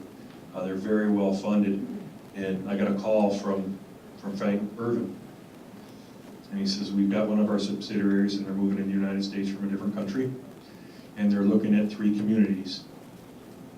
And he said, that's fine, you look at those other 3 communities, but we're gonna go talk to Pete. And came in and we closed the deal in that one meeting. Because he understands what a headache he doesn't have, because our people cut that red tape. We cut right to the chase. And that company's now up and operating. That subsidiary is one of the 5 facilities they have in our community. And that's the best feedback you can get, is the best compliment you can receive is people investing money in your community. So I guess that's the feedback we have. Brett? Hey, just real quick, can you tell me how you schedule the inspections to avoid the re-inspections? You have the subs on site, so when the inspector sees things, it's fixed. And There's a couple of developers, we have a couple, not favorites, because you don't have favorites, but they do a lot of development in your community. A couple, when Jeff Spencer, our building inspector, is going to go out on the site to do their finals, is they'll grab their subcontractors, say, okay, building inspector's coming through, I need someone from all the trades to follow us through, because the goal is to get them to pass, right? If that's our goal, is to get them to pass, then they should have their subs with them as they're walking through and says, fix that, that exit sign up there is not lit. That's got to be lit before I leave, and I'll give you a green tag. So boom, all of a sudden someone scurries off and starts working on it. I put it in where we learned some of this stuff is by trial and errors. I used to run a couple of smaller communities, and we did this in different scales. But like, anyone ever have my OSHA come through? Holy smokes. Anyone work for my OSHA here? Tell you a little story. We were in contract negotiation in a community beyond there. It wasn't Auburn Hills. We were in contract negotiation, and one of the people we were negotiating with from the DPW called my OSHA for a OSHA violation in their DPW garage.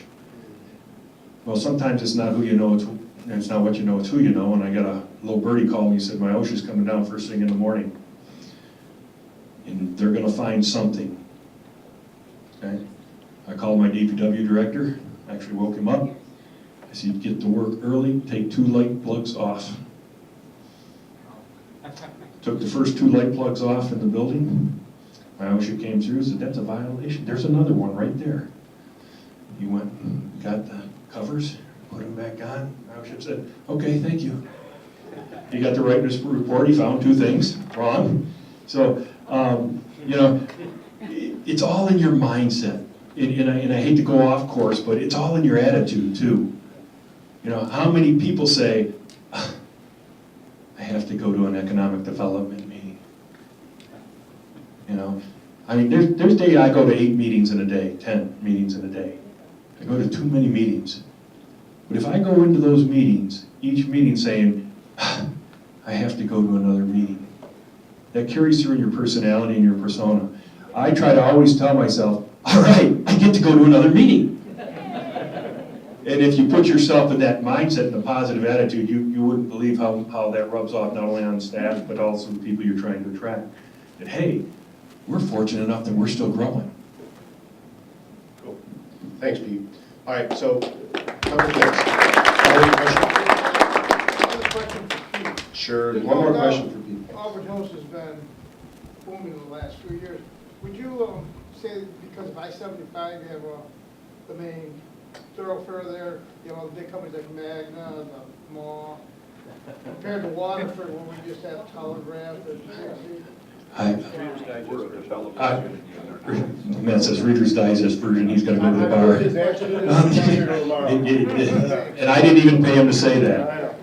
You know, I've got city managers around the state because fortunately, I get to talk a lot about this because we are having a lot of success. Our staff is awesome. And I had a city manager at a statewide conference say, Pete, you're just lucky you have I-75 going right through the middle of you. That's why you guys are doing so well. I said, Flint, Detroit, Madison Heights. Do I need to go on? Yes, that answers my question. So you have to decide, and this is where I'll go back to the beginning, and Jack, you can reinforce this. Jack came down and sat in my office for an hour or so, and we had a great conversation. And we talked about economic development. One of the first things I said, don't try to be Auburn Hills. You guys got a lot to offer. Waterford, or as I affectionately call it, Water-Tucky. Don't get too cocky. My first wife was from Waterford, so that's why I played that. But Waterford's a great community, it is. But look at what you just said. Because you have I-75 and we only have Telegraph. Right, you can't. Holy smokes, you got Telegraph? Yeah, that's big. You got Dixie Highway? How many residents you have? Don't forget M59 while you're at it, come on now. You're 59? Another 5 lane hard job. You know, you probably even have an airport. Right. And Country Lake. You know how many lakes we have in Auburn Hills? None. So I think you have to decide what you are, look at your assets and what you want to be. So Waterford can do some great things that Auburn Hills could never imagine doing, just because of your I assets. see the companies like Magna and all these big companies, my question, why aren't they coming to Waterford? We have the airport right, like you said, we have the airport in our community. Well, and tell you the truth, We haven't had anybody else get that. Tell Tony how much residential, commercial you are, your balance. we're 80% business. Now, not total property, but that's how the taxable value is broken up, we're 80% business. So basically 60% of our land mass is in Pontiac School District. So we couldn't get the residential development into the Pontiac School District area. Digest version, I've got the time finger. Oh, here we go. Yeah, Michelle, please. It sounds like one of the takeaways that I'm getting from what you're saying, we talked about how the developer comes in and makes an investment in your community, but what you're really saying is each community has to determine what investment they're going to make in economic development. And you've done it through your staff and your policies, et cetera. Everybody doesn't have to be Auburn Hills, but we have to determine what our level of investment in economic development is going to be for our community.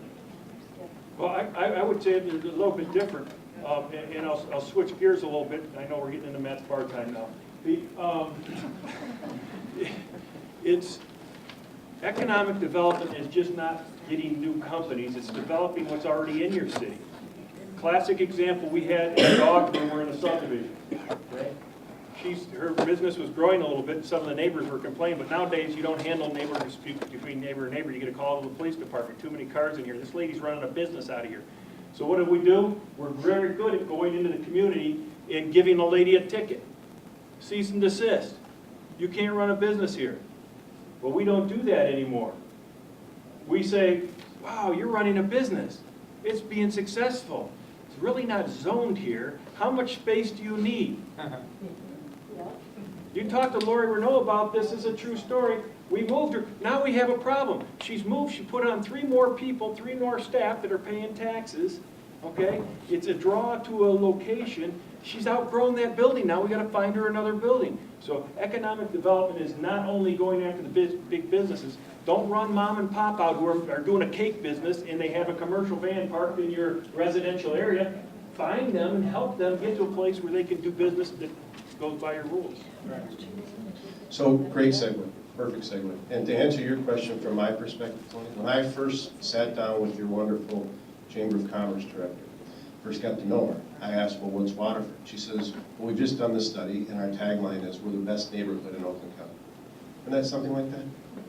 I said, well, are you being that? Are you the best neighborhood in Oakland County, or the best? Neighborhood community. Neighborhood community in Oakland County? I said, well, where I live might be, but I'll go with it, and it's cool. Are you being that? Same thing Pete said. Are you being that? And then you ask the question, well, how come we can't get Magna? You gotta be who you are first. There are tons of economic development opportunities if you look at how do we enhance who we are and have a methodology so that top to bottom, everybody understands when it walks in the door. You can quickly vet and say, wow, this is an industrial chemical company, it should go to Auburn Hills. That's not the best community neighborhood in Oakland County. Something walks in the door that is completely odd. It might be a model airplane creation think tank station, something, and they want to go in this unique little area, and you're like, well, we don't have that in our master plan, and that's not zoned. Don't default to the cants and wolves. That is the best community neighborhood. I mean, those are the types of mentality. Figure out who you are, be the best you are. So we always do, Michelle started it, a couple of takeaways. I always say, what'd you hear that was important to you? So, Jack, what'd you hear from Pete's presentation that was important to you? I've had the fortune of sitting with Pete, and we've instituted a lot of those. We don't ask when do you want to move in. We always ask when do you want to put a shovel in the ground, because we have no control over their developer. And once we get them to that point, you know what? We're the heroes. Now they can complain to the developer. So this is a lot of affirmation Yeah. of what you're doing. Tony, what's one thing you heard from Pete that you really found was helpful or interesting tonight? I like the recent discussion on be who you are, be the best that you are. Be the best that you can be. Have a state of readiness, understanding within your group. Dave, what'd you hear from Pete? I think tell the story, tell the story, tell the story. We don't have a story as far as I know. We got to have a story. I think that's hugely important. You can never overstate the story. You got a good story that's brewing right now? You want to brag about a story and have a very well-heeled developer brag about a story?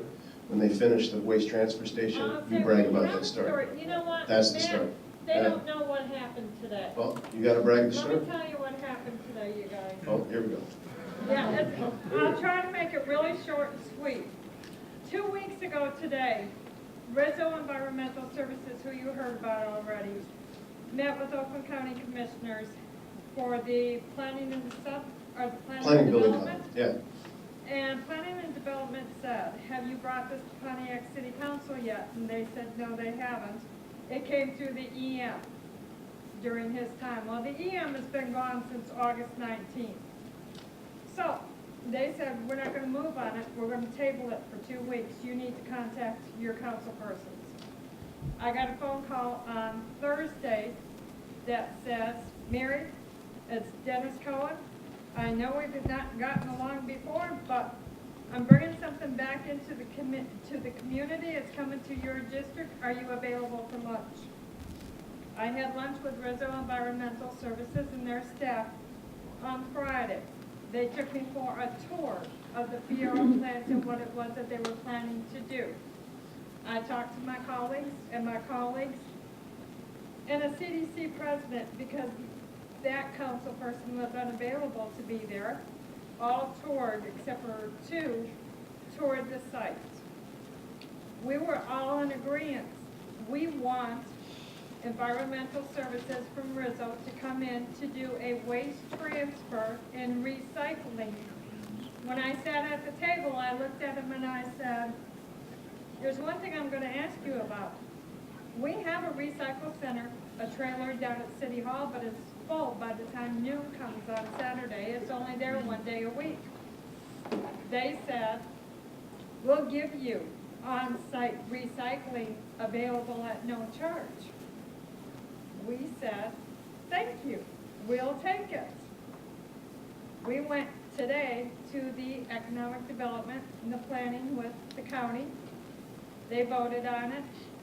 It now goes with a unanimous vote to their finance committee on Thursday, so they can do the mailing of the 67 communities in the city. So while I am here, let me say, this will be in my district. a mile from within my home. Would you please encourage your communities to say yes when it comes to them? It will not only make it easier for us to get Rizzo, because we are also on 75.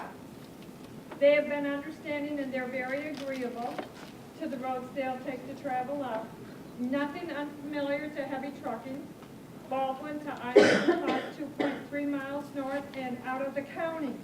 They're not just taking and transferring the waste somewhere else. They're taking it out of our county. We are going to be a greener county for this. It's Bloomfield, West Bloomfield, some of Sterling Heights, Kego Harbor, all Sylvan Lake. They're taking their trash out of our city. With that, just please remember, Rizzo Environmental Services, please encourage your voters to say yes, or your community, so your elected officials can agree to it and say yes, so we can have it. Thank you. Thanks, Mary. So we'll end Pete's portion of it. I always like to end on what I heard from his presentation. It's usually a little different than We're what you getting heard. money. All right. So what I heard from Pete's presentation is they approved a project in 27 days. All right, that's cool. Yeah. But what I really heard from him is it's never important how fast they go. It's always important to listen to what the timetable of the investment is and to work off of that timetable. If you have to go fast, you go fast. If you don't have to go fast, you don't go fast. But you do it in a responsive way to the people that are there. So I didn't hear him say, go fast. I heard him say, be prepared, do your homework, and listen. And that's what you did in that project. You went out and you listened, and it worked out, and it's good. So Pete, thanks.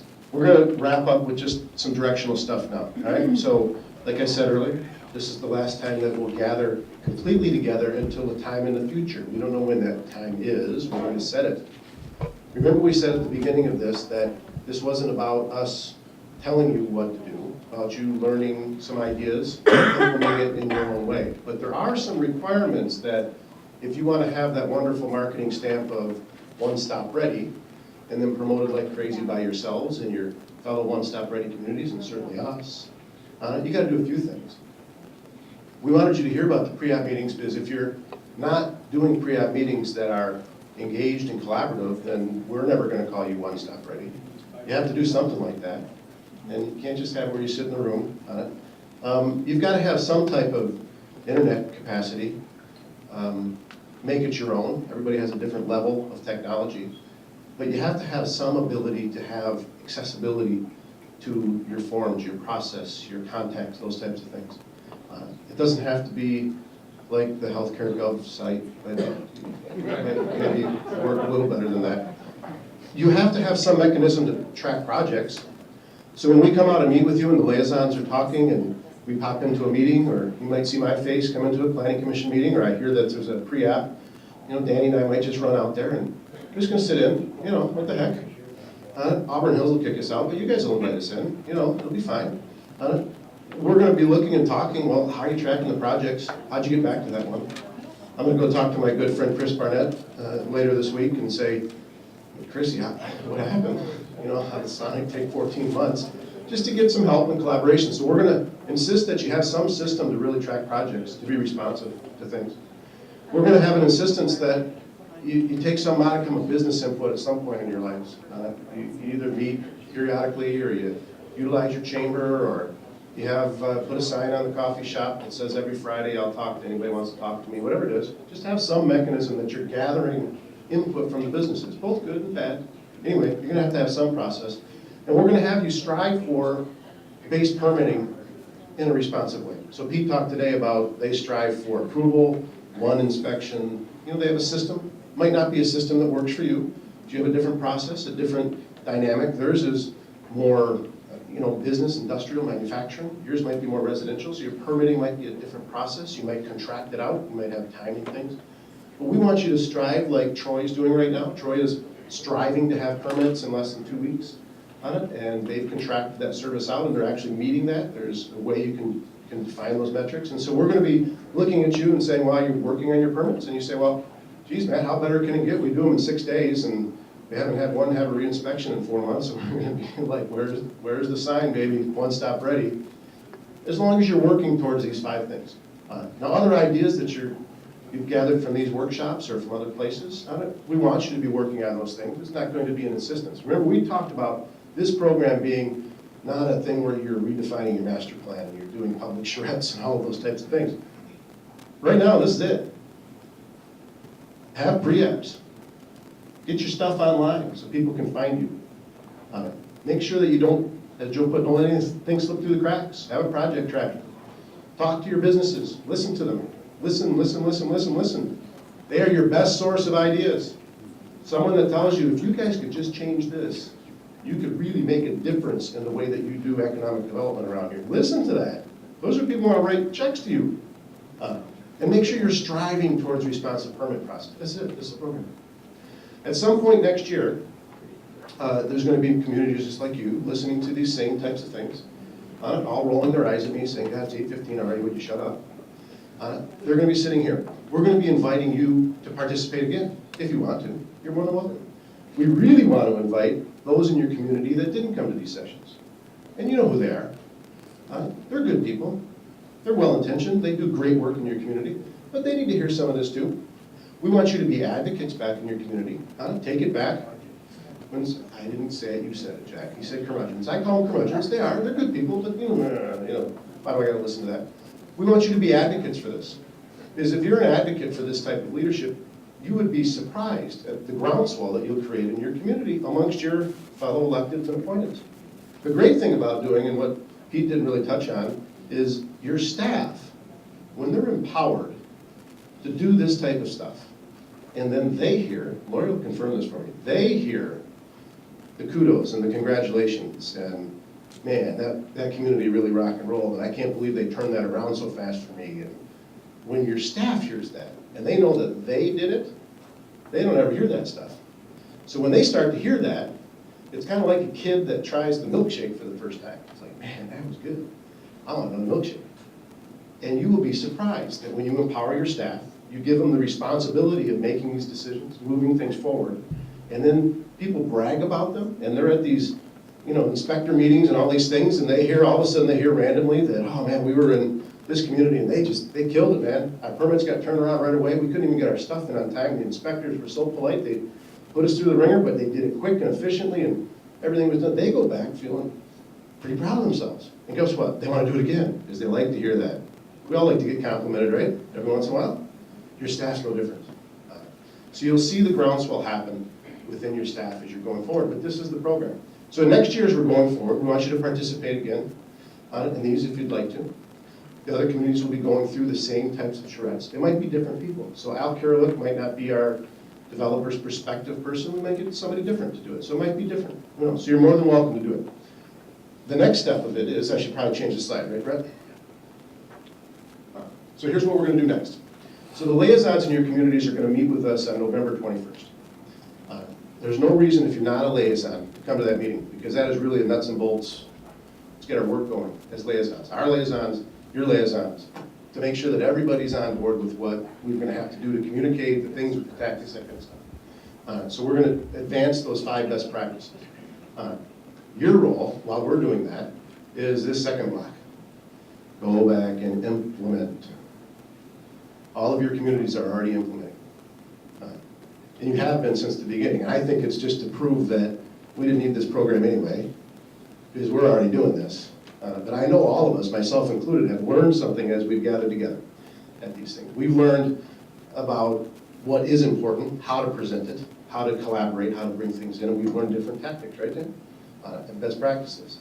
So I'm hoping that you did as well, and you're already implementing things. And so I know Jack Curtis in Oxford's like implementing on steroids right now. But you have to go back and implement. The second one is so important for you leaders in the room, and leaders is everybody in the room. You have to start figuring out a mechanism to empower your staff. And if you already empower your staff, then reconfirm that you've empowered them. Give some tests, give some credit, give some examples on it. Work with them and say, listen, hey, I want you to solve this one. We got something in, I want you to solve it, keep me informed of what's going on, stay on top of it, empower them to go solve something that they don't usually solve. And then give them the credit for the resolution when it's done. Empower your staff. That's your job now, to go forth and to do these types of things. The county liaisons are going to insist in, we're going to assist them in identifying areas to improve and work directly with the best practices, the ones separated.